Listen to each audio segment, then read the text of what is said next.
મહારાષ્ટ્ર રાજ્યના ધુલિયા જિલ્લાના દોંડાઈચા પોલીસ સ્ટેશનમાં નોંધાયેલ ₹64,000ની કરફોડ ચોરીમાં નાસ્તા ફરતા આરોપીને ઝડપી પાડતી સુરત શહેર SOG police commissioner Shri Anupamsinh Gehlot Surat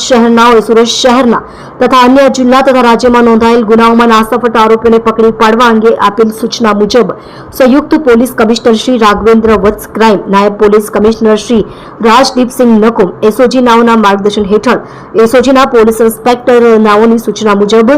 SOG દ્વારા નીચે મુજબની કામગીરી કરવામાં આવેલ છે। ઉપરોક્ત સૂચના અંતર્ગત એસઓજીની ટીમના માણસો સુરત શહેર વિસ્તારમાં પેટ્રોલિંગમાં હતા। તે દરમિયાન એએસઆઈ ચલુભાઈ મગનભાઈ તથા હેડ કોન્સ્ટેબલ રામજીભાઈ મોહનભાઈ નાઓને મળેલ સંયુક્ત બાતમી હકીકતના આધારે અઠવા કાદરશાની નાળ જાહેર રોડ ઉપરથી આરોપી નૂર ઉર્ફે નૂરા નિસાર પિંજારી રહે ગોસિયાનગર પાણીની ટાંકી પાસે દોંડાઈચા મહારાષ્ટ્રવાળાને પકડી પાડવામાં આવેલ છે। મજકૂર આરોપીની પૂછપરછ કરતા હકીકત જણાવેલ છે કે આજથી 4 મહિના પહેલા દોંડાઈચા ગોશિયાનગર ખાતે આવેલ કરિયાણાની દુકાનમાંથી